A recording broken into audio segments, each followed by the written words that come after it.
할렐루야. 오늘도 이 말씀의 자리에 오신 여러분을 환영하고 축복합니다. 옆에 분들과 같이 한번 인사했으면 좋겠습니다. 사랑하고 축복합니다. 한번 인사할까요? 시작. 사랑하고 축복합니다. 사랑하고 축복합니다. 네, 좋습니다. 인사를 하니까 다들 표정이 너무 밝아지셨습니다. 네, 지금 이 분위기 그대로 예배 마칠 때까지 예배 드리셨으면 좋겠습니다. 네, 오늘은 요한일서 4장 7절부터 8절까지의 말씀을 가지고 사랑의 능력이라는 제목으로 함께 말씀을 나누도록 하겠습니다.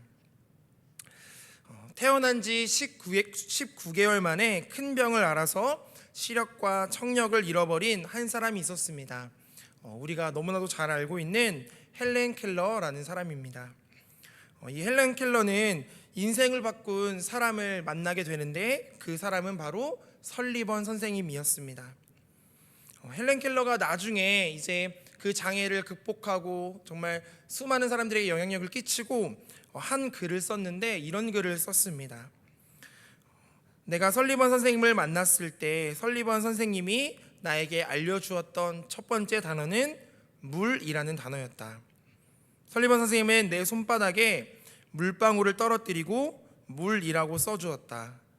나는 그때 알았다. 모든 사물이 이름을 가지고 있다는 것을 알았다. 이렇게 하여 나는 수백 개 그리고 수천 개의 단어를 배워나갈 수 있었다. 그렇지만 한 개의 단어를 공부하는 것이 너무나도 오래 걸려서 너무나도 힘든 시간들을 보냈다. 그러던 어느 날 선생님은 내 손바닥에 사랑이라는 단어를 썼다. 나는 아무리 노력해도 다른 단어처럼 사랑을 이해하거나 알지 못했다. 그래서 선생님께 물었다. 선생님, 사랑이 뭐예요? 그러자 설리번 선생님은 아무 말 없이 나의 손을 자신의 가슴에 댄 후 이마에 키스하며 꼭 안아주셨다. 그리고는 말씀하셨다. 이것이 사랑이야. 성도님들, 사랑이 뭐예요? 라고 하는 이 질문은 헬렌 켈러만의 질문이 아니라 수많은 사람들이 질문을 하고 아직도 고민하고 있는 문제인 것 같습니다. 우리가 텔레비전을 보고 영화를 봐도 여기저기서 사랑 이야기가 꼭 등장합니다. 우리나라는 그것이 더 심합니다. 드라마를 보거나 영화를 봐도요, 뭐 액션 영화든 그다음에 멜로 영화는 당연히 그렇겠고, 뭐 법원 이야기, 경찰 이야기, 의사 이야기를 해도 꼭 사랑 이야기가 들어가 있습니다. 그러니까 여전히 사람들은 그 사랑에 굶주려 살아가는 것처럼 그 사랑이 무엇인지 궁금해하며 서로 이야기하며 살아간다는 것입니다. 마치 홍수가 났을 때 온통 물바다지만 정작 마실 물이 없는 것처럼 사람들이 사랑에 대해서 궁금해하며 찾고 있는다는 것이죠. 그렇다면 왜 이렇게 사람들이 그 사랑에 대해서 궁금해하고 찾을까? 여러분들은 사랑이 무엇이라고 생각하십니까? 각자 사랑에 대해서 떠올리면 생각하는 이미지나 정의 내리는 것이 다 다를 수 있습니다. 켄 가이어라는 사람이 쓴 묵상하는 삶이라는 책이 있습니다. 이 책에 보면 이런 이야기가 등장해요. 한 랍비가 서재에 앉아서 책을 읽고 있었습니다. 그런데 방문을 두드리고 누군가 찾아왔어요. 문을 열어보니까 그의 수많은 제자 중에 한 사람이 찾아왔습니다. 그리고서는 그 랍비에게 묻기 시작하는 거예요. 선생님, 제가 선생님을 찾아온 이유는 다른 것이 아닙니다. 제가 선생님을 얼마나 사랑하는지 그것을 꼭 말씀드리고 싶어서 이 시간 찾아왔습니다. 그러자 랍비가 읽던 책을 내려놓고 그 제자를 쳐다보면서 물었습니다. 그렇다면 나를 아프게 하는 것이 무엇이냐? 갑작스러운 선생님의 질문을 받고 제자는 어리둥절했습니다. 네? 무슨 말씀이신지. 그러자 다시 한번 랍비가 물었습니다. 나를 아프게 하는 것이 무엇이냐? 제자는 그냥 와서 선생님에게 자신이 정말 사랑한다는 것을 이야기하려고 왔는데 그 선생님은 자신에게 묻는 거예요. 나를 아프게 하는 것이 무엇이냐? 계속 묻는 겁니다. 그러자 제자가 얘기했어요. 잘 모르겠습니다. 그러자 랍비가 대답했습니다. 나를 아프게 하는 것이 무엇인지도 모르면서 어떻게 나를 사랑할 수 있다고 얘기할 수 있느냐라고 대답했다고 합니다. 그러니까 진짜 그 사람을 사랑한다면 그 사람이 어떤 것이 아픔이 있고 어떤 것이 이 사람에게 문제가 있고 어려움이 있는지 잘 아는 것이 사랑이라고 얘기하는 것이죠.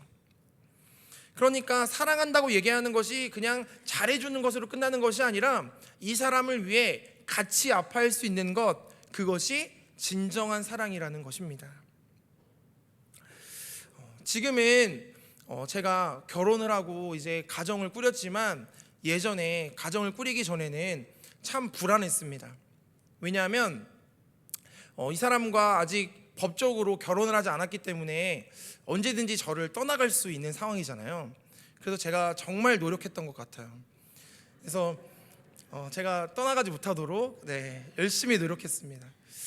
학교에서 제가 같은 과에서 선후배로 만났기 때문에 같이 CC 생활하면서 학교에서는 봤는데 이제 여러분 문제가 생깁니다.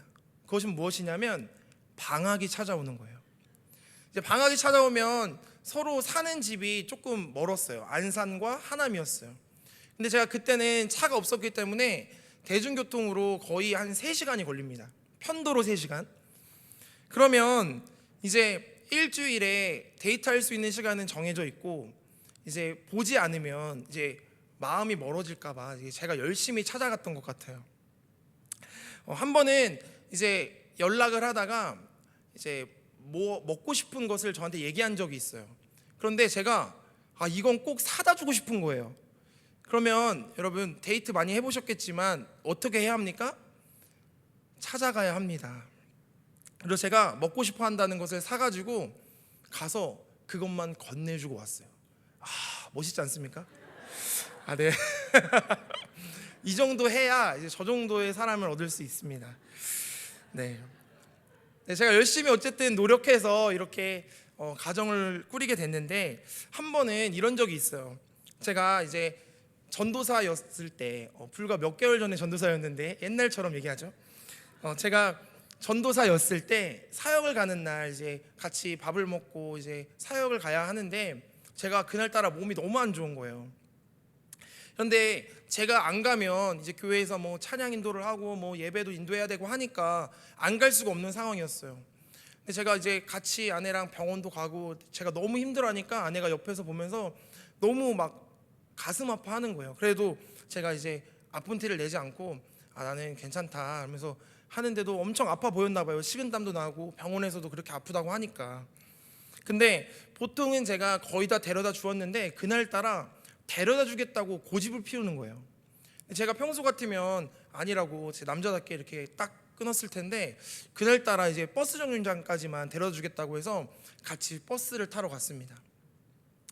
그래서 이제 제가 가는 버스를 타고 인사를 하고 이제 헤어졌는데 버스가 조금 가다가 이제 뒤늦게 달려오는 손님을 태우려고 멈췄어요. 그래서 제가 아내가 잘 갔는지 뒤돌아서 창문을 통해서 봤는데 아내가 저 모퉁이에서 눈물을 훔치고 있는 거예요. 제가 그때 느꼈습니다. 저 사람이다. 내가 저 사람을 놓치면 안 되겠다. 그러면서 한 가지 느낀 것이 있어요. 무엇이었냐면 저 사람이 나를 정말 사랑하는구나 라는 걸 느꼈어요. 왜냐하면 제가 아파하는 걸 보면서 울어줄 수 있는 사람이 또 있을까라는 생각이 들었던 것이죠. 엄마 이후에 이렇게 또 울어준 여자는 처음이었습니다. 네, 성도님들, 우리가 하는 사랑은요, 우리가 좋아하는 그 대상에게 초점이 맞춰져 있습니다. 그리고 그 기준은요, 보통 나에게 맞춰져 있습니다. 내가 좋은 것, 내가 가지고 싶은 것, 내가 사랑하고 싶은 것. 그러니까 사랑의 기준이 전부 나에게 있다는 것입니다. 그런데 하나님의 사랑은 조금 다르게 있다고 성경에서는 말하고 있습니다. 하나님의 사랑은 기준이 내가 아니라 너라고 얘기합니다. 그래서 99마리의 양을 두고서도 한 마리의 양을 찾으러 가는 것, 그것이 하나님의 사랑이라는 것이죠. 그러니까 나의 유익이 아니라 너의 유익, 다른 사람의 유익을 위해서 섬겨주는 것, 그것이 진정한 사랑이라 성경은 말하고 있습니다. 그 대표적인 사건이 하나님께서 우리를 너무나도 사랑하셔서 자신의 아들을 이 땅 가운데 보내신 그 놀라운 사건이 있는 것이죠. 그러니까 우리가 진짜 사랑한다고 하는 것은 말뿐이 아니라 정말 그 사람을 위해 그 사람의 입장에서 생각하는 것이 사랑이다라고 얘기하고 있는 것입니다. 그러니까 우리는 그 놀라운 하나님의 사랑으로 말미암아서 연약하고 죄 많은 우리가 구원을 받았다는 이 사실이 너무나도 감격스럽고 감사해야 하는데, 그것을 우리가 잊으며 살아갈 때가 너무나도 많다는 것입니다. 그래서 성경은 하나님의 사랑, 조건을 뛰어넘는 사랑을 아가페라고 합니다.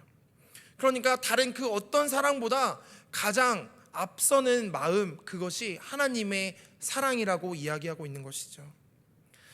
갈라디아서 5장 22절과 23절을 보면 성령의 9가지 열매가 나오는데, 그 열매를 보면 가장 먼저 등장하는 것도 사랑입니다. 우리 갈라디아서 5장 22절과 23절을 한번 읽어볼까요? 5장 22절과 23절입니다. 시작. 오직 성령의 열매는 사랑과 희락과 화평과 오래 참음과 자비와 양성과 충성과 온유와 절제니 이 같은 것을 금지할 법이 없느니라. 아멘. 그러니까 이런 9가지 열매가 있지만 가장 먼저 나오는 것, 가장 우리에게 필요한 것, 그것이 사랑이라고 얘기합니다. 뿐만 아니라 사랑장이라고 불리는 고린도전서 13장 13절을 보면 또 이렇게 얘기해요. 그런즉 믿음, 소망, 사랑, 이 세 가지는 항상 있을 것인데 그 중에 제일은 사랑이라.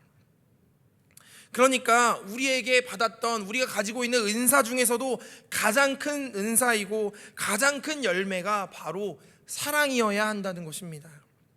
그러니까 그리스도인들이 살아가면서 다른 사람들에게 세상 가운데 보여줄 수 있는 것, 가장 먼저가 되어야 하는 것이 사랑이라고 하는 것입니다. 그것도 하나님의 사랑, 하나님께서 사랑해 주셨던 것처럼 희생적인 사랑, 조건을 뛰어넘는 사랑, 정말 우리가 계산하지 않고 그 상대방의 입장에서 섬겨주는 사랑이 우리에게 필요하다는 것이죠. 그렇다면 우리는 어떻게 이 사랑을 맺을 수 있을까? 그것을 오늘 본문은 이렇게 이야기하고 있습니다. 사랑을 맺기 위해 가장 중요한 것이 이것이라고 얘기하고 있어요. 오늘 본문 요한일서 4장 7절도 우리 다 함께 읽어보도록 하겠습니다. 요한일서 4장 7절 시작. 사랑하는 자들아, 우리가 서로 사랑하자. 사랑은 하나님께 속한 것이니 사랑하는 자마다 하나님으로부터 나서 하나님을 알고. 아멘. 그러니까 우리가 그 사랑을 하기 위해서는 가장 필요한 것은 무엇이냐면 우리가 하나님께 속한 것이다 라는 것을 먼저 고백해야 한다는 것입니다. 아, 그렇구나, 우리는 하나님께 속한 것이구나. 그리고 우리는 또 뭐라고 고백해야 돼요? 다시 하나님을 알기 위해서 노력해야 한다는 것입니다. 그래서 요한일서 4장 8절 계속해서 또 이렇게 얘기합니다. 사랑하지 아니하는 자는 하나님을 알지 못하나니 이는 하나님은 사랑이심이라. 아멘. 그러니까 사랑하지 않는 사람들은 누구를 모른다는 거예요? 하나님을 알지 못한다는 것입니다. 너무나도 중요한 말씀 아닙니까? 우리가 하나님을 알고자, 하나님을 닮아가고자 이렇게 신앙생활에서 지금 이렇게 졸린데도 앉아서 말씀 듣고 찬양하고 기도하고 제 말씀을 경청하고 그러고 있지 않습니까? 근데 이 목적이 우리가 하나님을 사랑하는 것뿐만 아니라 그 하나님의 사랑을 우리가 세상 가운데 보여주어야 한다는 것입니다. 그런데 그것이 우리의 기준이 되지 못할 때가 너무나도 많다는 것이죠.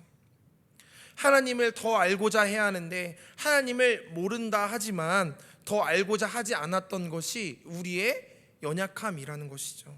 즉 우리가 하나님을 진짜로 믿고 있는지 가짜로 믿고 있는지를 결정하는 가장 중요한 기준은 우리가 그 사랑을 흘려보내고 있느냐라는 기준이어야 한다는 것입니다.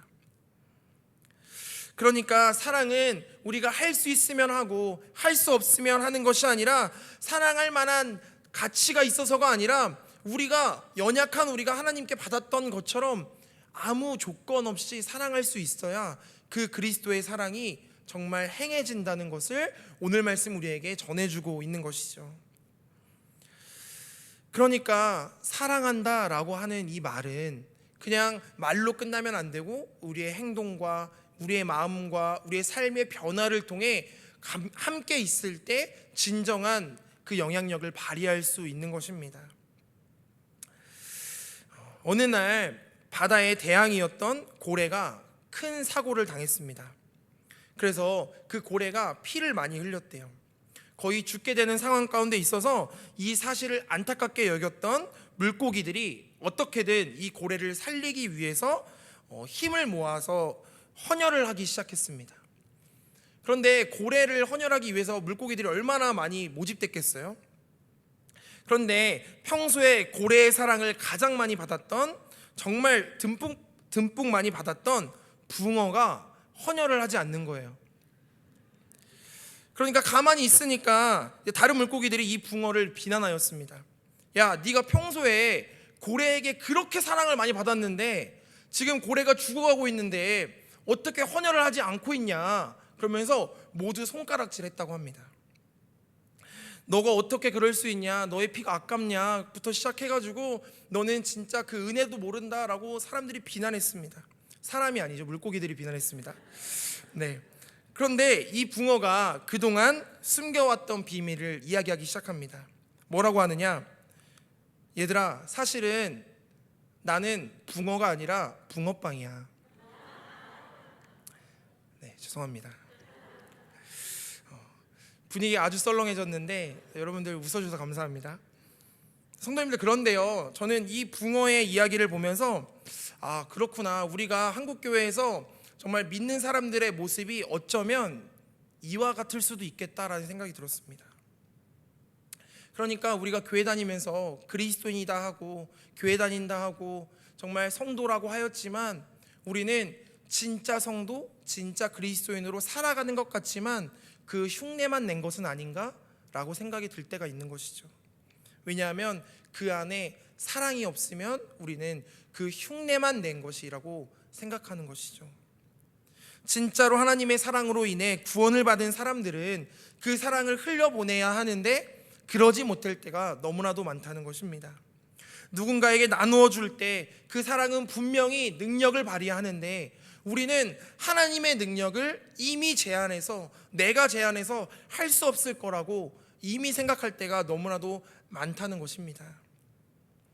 그래서요, 성경은 예수 믿는 사람의 가장 큰 특징을 사랑이라고 이야기합니다.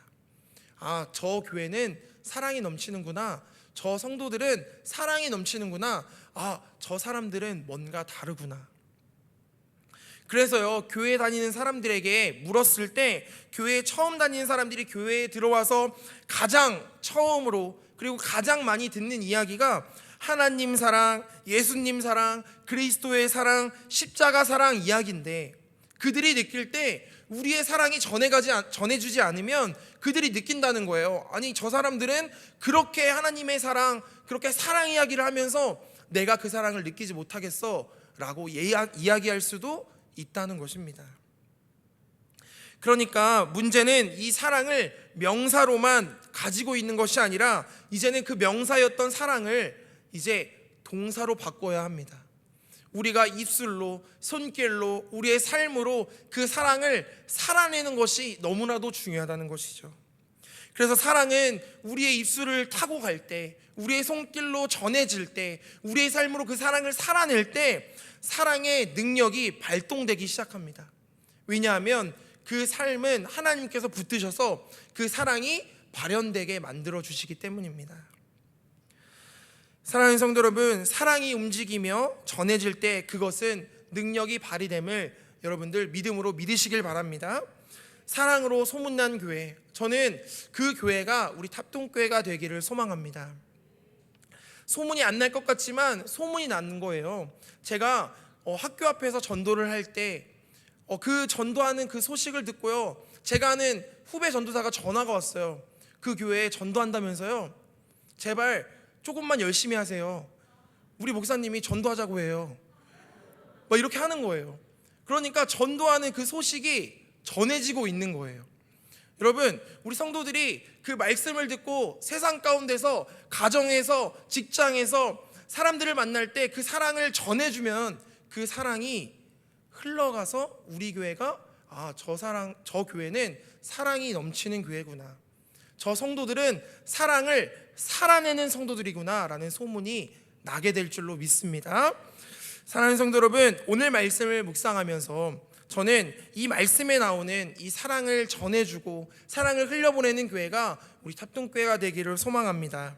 하나님의 사랑, 그것을 우리가 품으면서 내가 아니라 너를 위한 사랑, 조건 없이 아낌없이 베푸는 그 하나님의 사랑이 오늘을 살아가는 우리들의 입술과 손길과 발걸음과 우리의 삶의 모습을 통하여서 하나님의 사랑의 능력을 매일매일 경험하며 살아가는 저와 여러분의 삶이 되시기를 주님의 이름으로 축복합니다.